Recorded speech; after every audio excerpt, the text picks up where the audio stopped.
مرثية باسم أبو إبراهيم المهندس نبيل بن صالح بن علي القوسي في وفاة والدتها المغفور لها بإذن الله تعالى، الذي انتقلت إلى ربها يوم الأحد تاريخ 6 ذو القعدة 1443 هجرية، الموافق 5 شهر 6 2022، وهي تؤدي صلاة العشاء على سجادتها، رحمها الله وغفر لها وأسكنها فسيح جناته. وهذه التعزية للمهندس وأولاد أخواله وأولاده وجميع آل القوسي.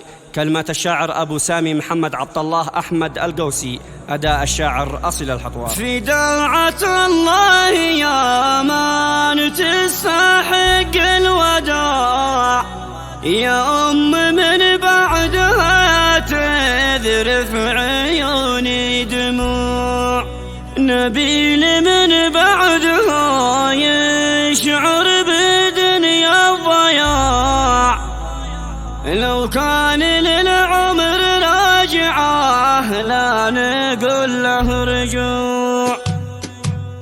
في داعة الله يا من تستحق الوداع، يا أم من بعدها تذرف عيوني دموع.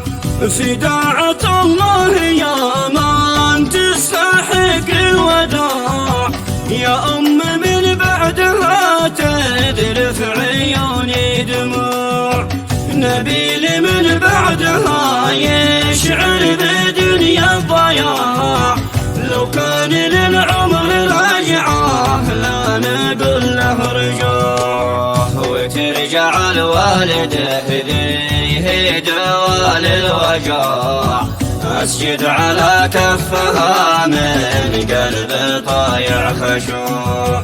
في رحمة الله يا نور البصر والشعاع، يا كنز محفوظ في قلبي وبين الضلوع، يا مدرسة منها تعلمت خير الطباع، وكل ما فيه معنى الصدق ولا القنوع.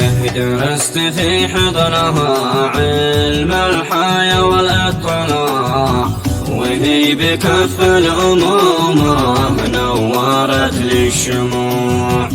أمي وقلبي وروحي والكبد والنخاع، وكل ما كان يتعبها بصدري يلوح، كانت هي السعد لا ضاقت علي البقاع، أشبع بشوفة لقاها قبل ما كنت أجوع. هي كانت العافية كل المرض والصداع، هي كانت البنك ذي يصرف جميع الفروع. أمي هي الفكر والتفكير وبحر الاطلاع، رقيقة القلب من فايض العواطف تزوع، كريمة العفو ما هو من شيمها النزاع، عظيمة الود ما تحمل من الحقد نوع. مربي فاضله في صبرها والطباع، مداومه وقتها في سجادتها والرضا. يا ربي يرحم ثراها وانت امرك مطاع، تسكن بها جنة الفردوس بين الجموع، واجمع لقانا في الجنة بقصر الوساع، نلاقي الوالد فيها بقلب ولوع. والختم صلوا على المختار بالمصطفى، على النبي ألف بصلي بقلب خشوع، على النبي ألف بصلي بقلب خشوع.